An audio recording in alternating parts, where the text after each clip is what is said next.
welcome everyone, and thanks for joining us for this session of 30 Minutes with. This is Downtown Spokane's recurring webinar series where we bring on local industry experts and community leaders. My name, for any of you who don't know me, is Kevin Campbell. I am the Business Relations Coordinator for the Downtown Spokane Partnership. And today we have a very special session. We're going to be speaking with Mark Richards. So after 9 years as the President and CEO of this organization, Mark is stepping away from the DSP to take a position based out of Tampa, Florida with the United Soccer League. So we're all very sad to see Mark go, but excited for him to start this new chapter. And before he leaves, we thought we'd just take this opportunity to kind of hear from him and get some of his reflections and parting thoughts on downtown. So I've got a few questions that I'll just start off with to get us going here, and then we'll use the remaining time at the end to open things up so you can unmute yourselves and ask any questions if you have those for Mark yourself. Also, at any point, do feel free to just put your questions into the chat box here, and we'll make sure to get to those as well. So without further ado, Mark, hello and welcome. Good morning, everybody. How are you? Thanks for having me, Kevin. Feels a little weird to be a participant in your own program, but thank you for hosting this and putting it on. And it's great to see some great friends on the screen, and just looking forward to a nice chat. Excellent. Yes. Well, thank you so much for taking the time from coming all the way from down the hall. So just to get us started, can you kind of tell us, so you've been the president and CEO here at Downtown Spokane for 9 years. Can you tell us just how downtown has changed in that time? Where was it then? Kind of where is it now? And then maybe touch on maybe some of the biggest or most impactful changes you've seen in that time. Sure. Yeah, I'll try to stick to the high notes, and then we can get into the detail if folks have questions. But I think to me, as I was trying to reflect on, which I think human nature, kind of directs us, that we tend to reflect on what's happened during our tenure, and both the positive and the challenges. But I think I'll just stick to the positives for the moment. And I think really, if we think back like 10 years ago, there are a handful of things that I think have changed that are very big. One is, the advent of not just one but two medical schools into the area, and we have not fully realized the economic powerhouse that those two medical schools will bring. Obviously, Gonzaga is just getting close to opening its new facility in partnership with the U of W. And what I learned during that process was really that the economic impact comes in the research dollars, not in the brick and mortar, not necessarily even in the students.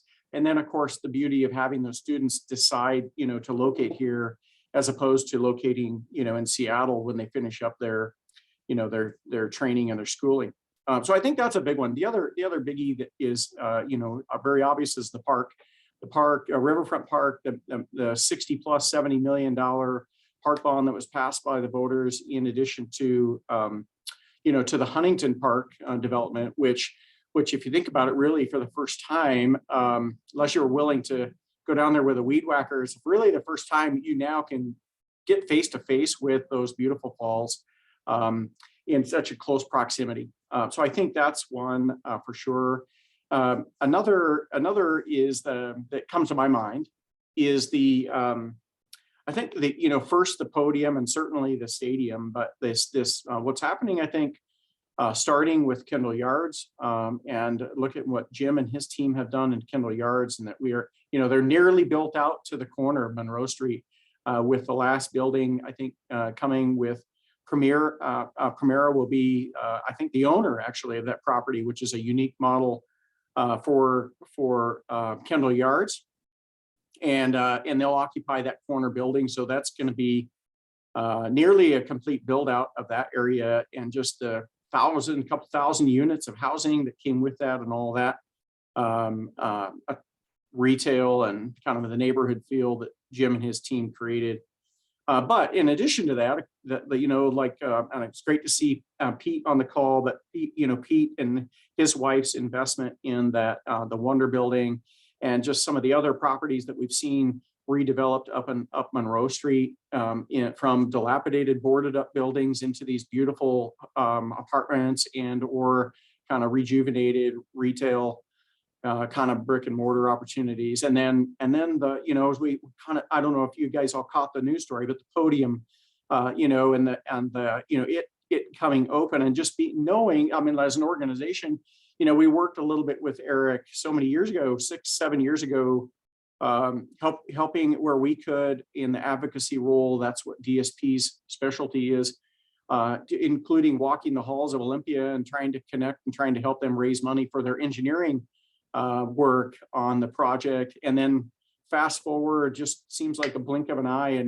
and we get this story this weekend of this team that broke a world record for a women's relay race in the podium. Just gives you chills.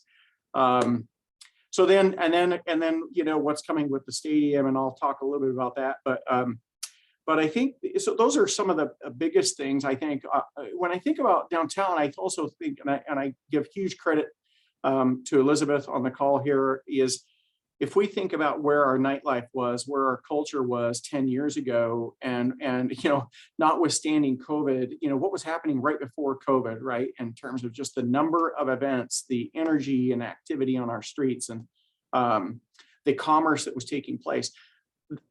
All of that helped to feed this explosion on the hospitality front, and that included our wine tasting and our breweries and our little specialty coffee shops and these kinds of things that rely upon the foot traffic for them to make sense of a business model. So I'll just leave it at that. I think I could touch on a number of other things, but those are the things that really come to my mind. Maybe I'll just say one last thing, because this is something that I've got a few lashes on my back for, and it's something that I think is super important, and that's going from when I started here. We were working over at what was affectionately called the SAD building because of the owner's name. Well, last name was SAD, now is Urban Outfitters. But when I took this position, we had 2 officers dedicated to downtown, 2, and today we have I think just short of 30, including an amazing mental health unit, the MHU, which is focused on partnering with law enforcement to go out and do outreach and connect people with the help they need, rather than the only alternative being jail. So I would just say that's one that I think is a pretty profound change. Yeah, that's great. Thanks for sharing that. And so, it's apparent that downtown's come a long way, but it is not without its challenges. So what would you say are some of the biggest, either weaknesses or maybe struggles that downtown is facing kind of right now and in the immediate future? Well, this is going to be a shorter list, and I think that's a good. Obviously, to me, I think there's just such a great opportunity. To me, there's really 2 primary risks that I think that that the downtown faces. One is, how do we get through this COVID pandemic?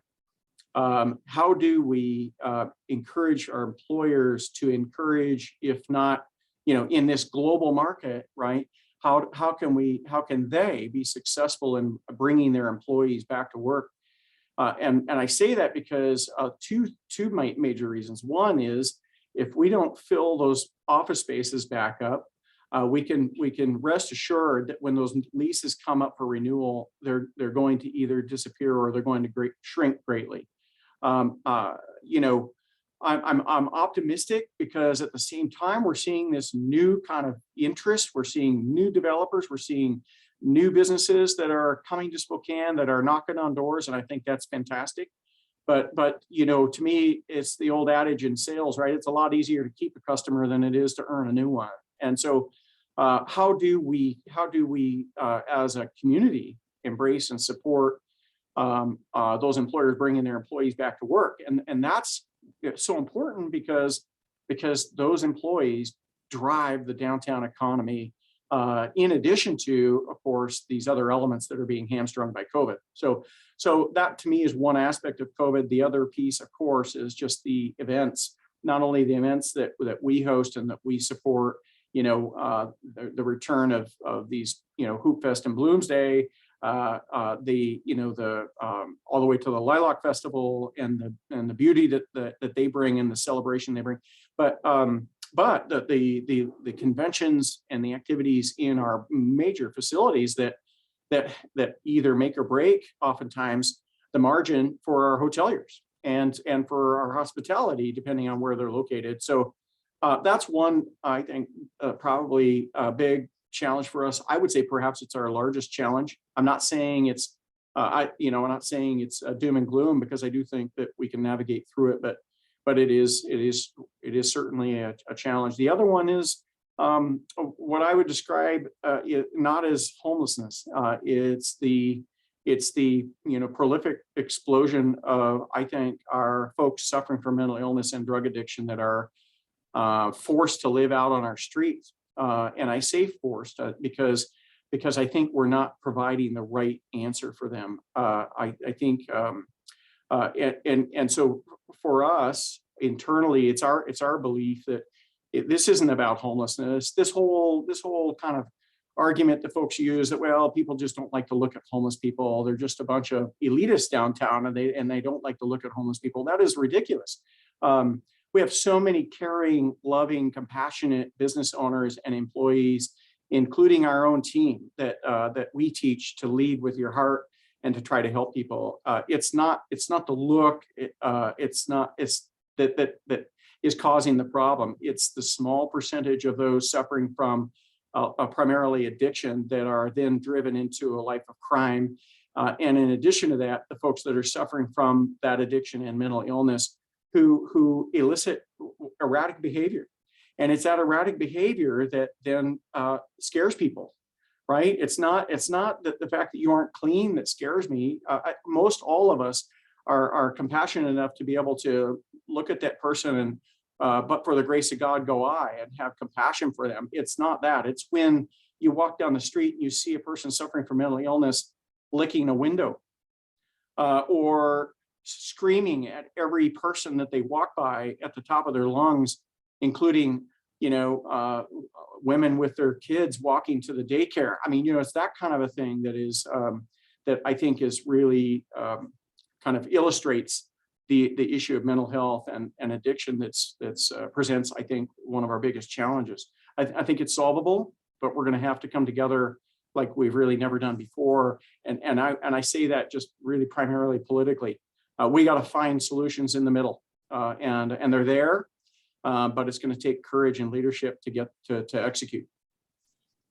Excellent. Well, I'll just give you one more question here, Mark, and then I'd like to open things up to our guests on the webinar today. Sounds but good. Can you just touch on some of the things that as you step away from this role in downtown Spokane, can you just touch on what you're most excited about, or what you kind of see as the biggest opportunities moving forward for downtown? Sure.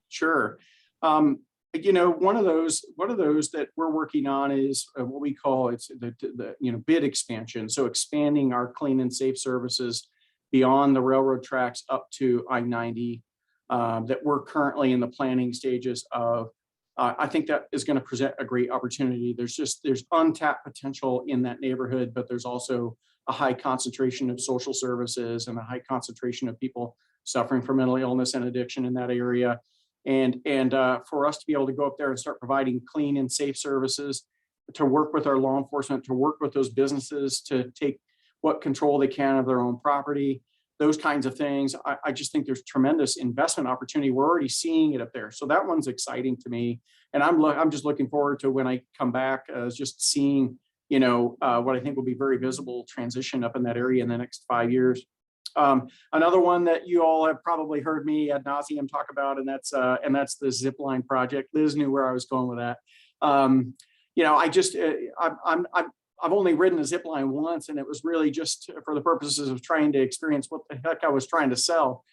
It's not about the zip line to me. It's about the fact that we need to embrace our river and do it in ways that are unintrusive to the river, that are environmentally sensitive, but at the same time allow residents, basically encourage people to live down here, because we're creating more opportunities for them to just have an amazing experience working downtown and being able to break away for, with the kids during lunch or after hours or whatever.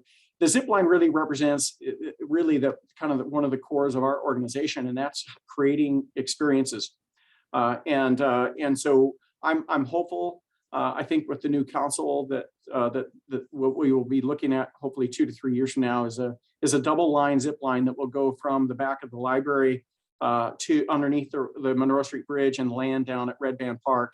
And for the private entrepreneur that will be operating and building that and operating it, to then connect with like folks like at the Spokane Club, and to connect with, wine tasting, connect in Kendall Yards, and to really even connect with this growing fly fishing guided tour experience that's happening on our riverway. And all of a sudden you start getting packages, you start getting that experience, right? Like I can, I love one of the vendors we were talking with is like, yeah, you could do a zip and dip, you could do a zip, dip and sip, you could do, just like, whatever. I think the idea being is like, if I could do a zip line and then come back up and have a glass of wine and look out over the river at the Spokane Club, I mean, wow, where else can you do that in the middle of a city and see the falls that we have? So I think that's exciting. Certainly, I'm excited about the stadium. I think we not only the fact that we will fill the stadium, but also the commerce that will drive, but the youth that we will inspire. Just hearing when I was going through that process from young adults saying, like, wow, I can't wait for this opportunity to be available for the women and the men that follow me, and for that to be able to inspire them to do great things. And so I think I'll just leave it at that. But I think the North Bank in general, I think I think Pete's gonna start seeing some more neighbors, and I think we're gonna really see a transformation on that North Bank that is well deserved. And I think it's gonna be another area where sizable investment occurs and energy and experiences are created. Well, excellent. So we'll go ahead now and open things up to kind of the Q&A portion. So if anyone would like to take themselves off of mute, feel free to do that now, or simply raise your hand in the kind of Zoom app, and we'll let you have a chance to engage with Mark here.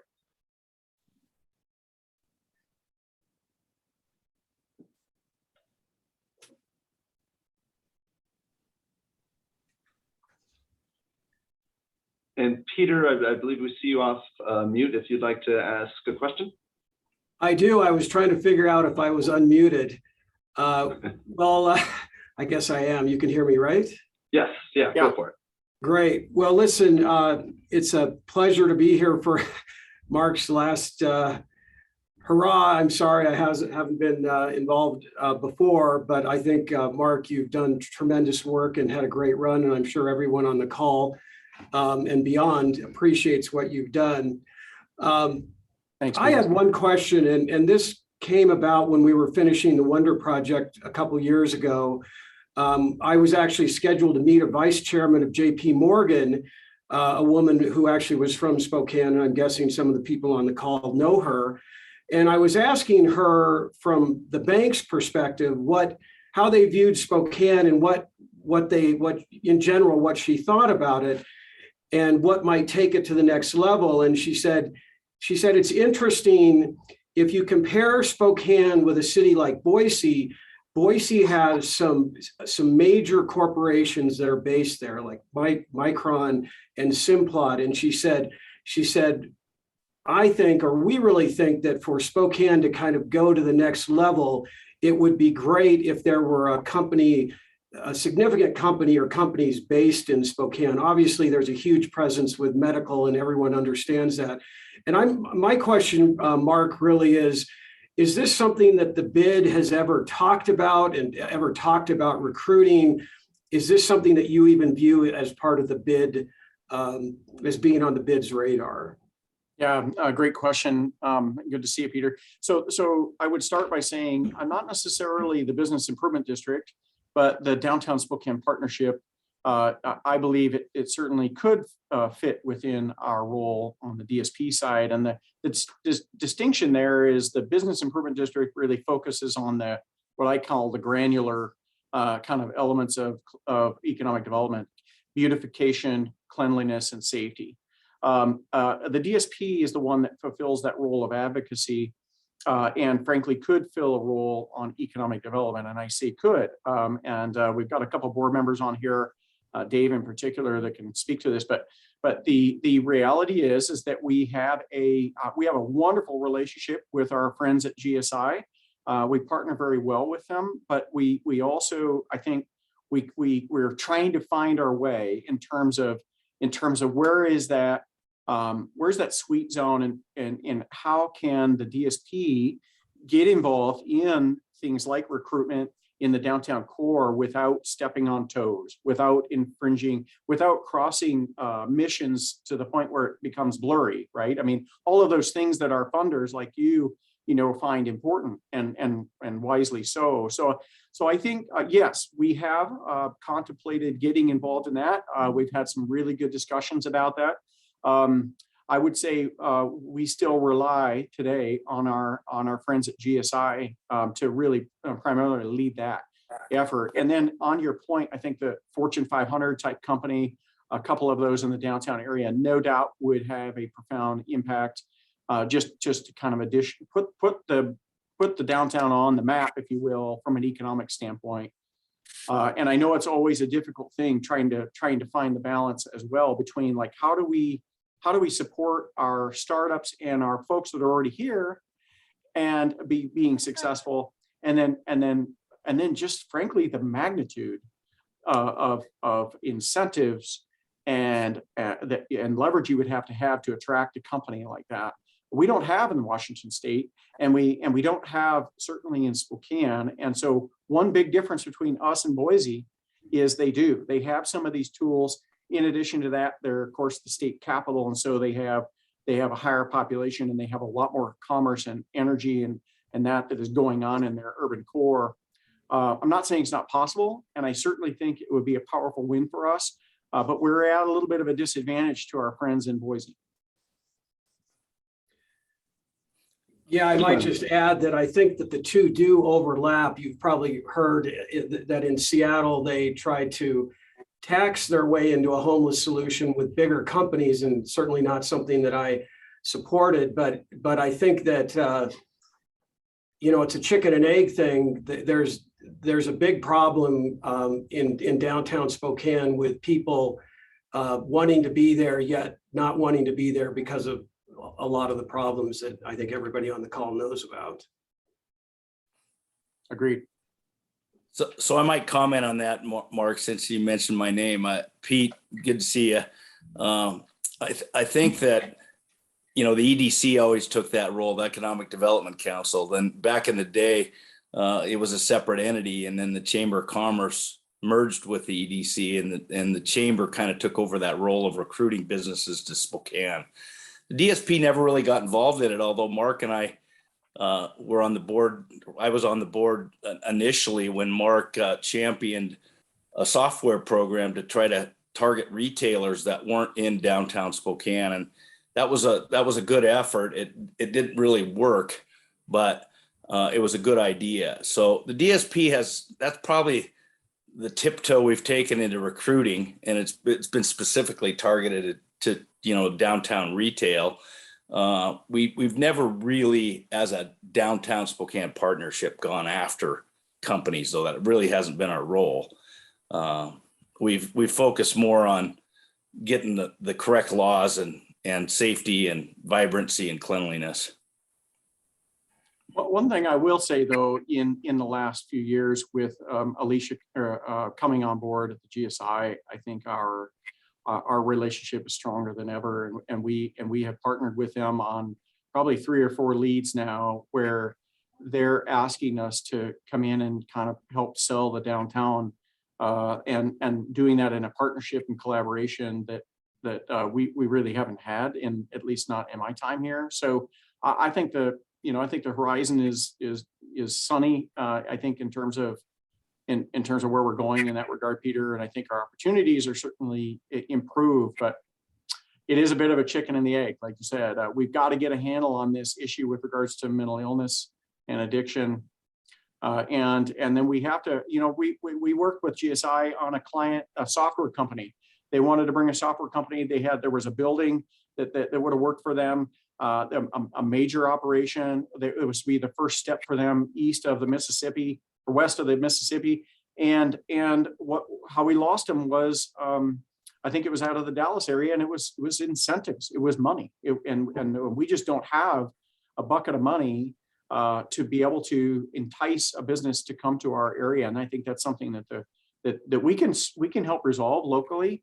But again, it takes leadership and courage. Well, thank you, Peter and Dave, for that. We'll keep things moving because we're just about at time here. Though if we do run over, Mark, you're still the boss for a couple more days. So Yep. Well, and I'm still here, and it's most of you are my good friends, so yeah. So we do have a question from Gina. She said, question for Mark. You have been at the helm for many years. It's a sincere focus on making our core a better, safer, and thriving community. Although that has not come without challenges, you and your team have done a great job. So going forward, how do you see the city, the future of our city, and the direction we will go in reference to a safer, cleaner, and pre-COVID thriving city? Do you see at some point the organizations coming together with less resistance to make the changes that need to be made for the city to continue to thrive? And thank you for that question, Gina. Yeah, that's first of all, thank you so much for the kind words, Gina. Definitely on my short list of people I'm going to miss, and hope you and Keith have a chance to come down and visit us. I think, yeah, I mean, I do feel optimistic, but I think that, you know, this is where it's really going to require, again, folks to come to the middle, and I think we've seen great signs of that in our council. We've seen signs of that with the mayor, and so I think the opportunity is there. I'm grateful to see more business individuals, leaders get involved in these topics to I think express the importance. I think that's going to be necessary, and you know, the elected officials need to understand how important this is, and that oftentimes is translated, you know, through voices.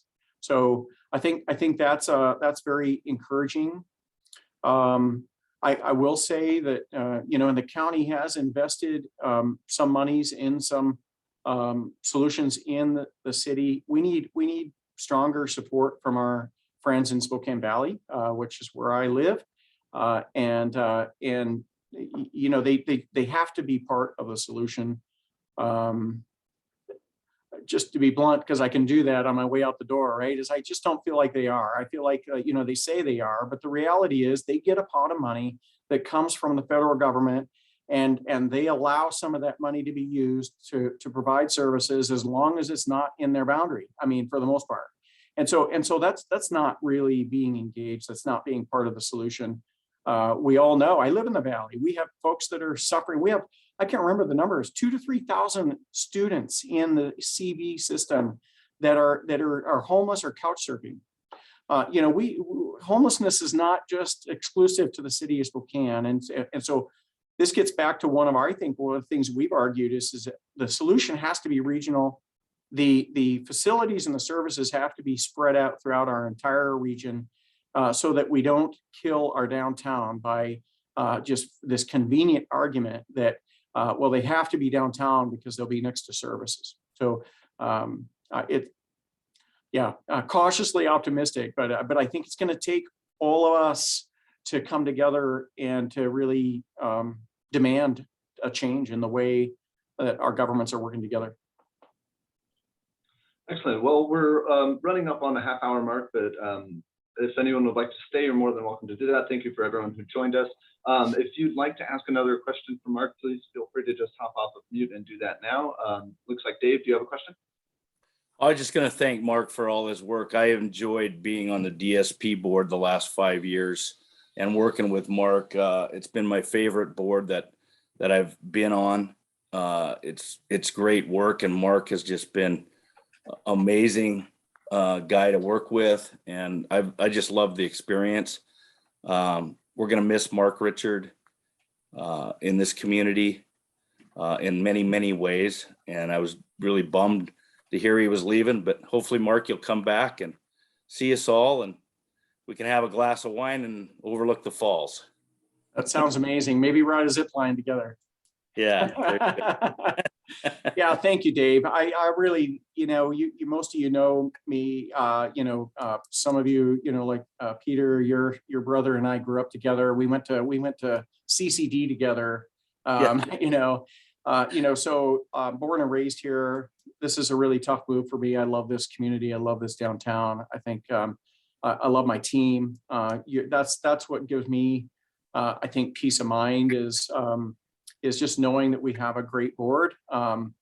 Pia, Ira, Dave, you know, Peter coming on the board.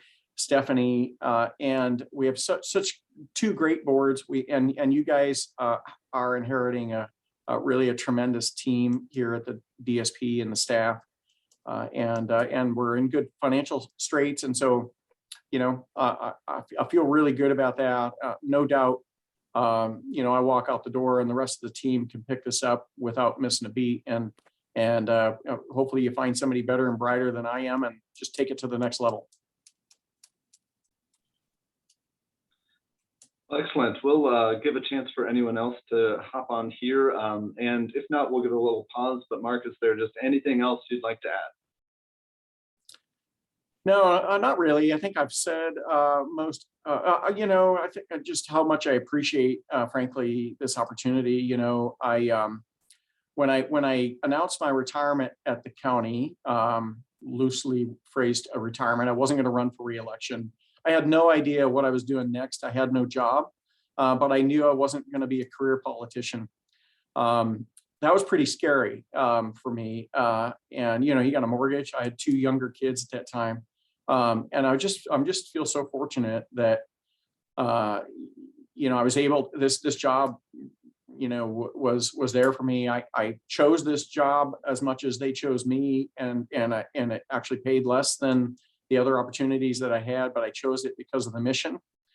So I hope all of you share that passion and the love for your community enough to where you're willing to roll up your sleeves and be a part of that. I know, all of you that I know on this call, that's exactly how you're wired.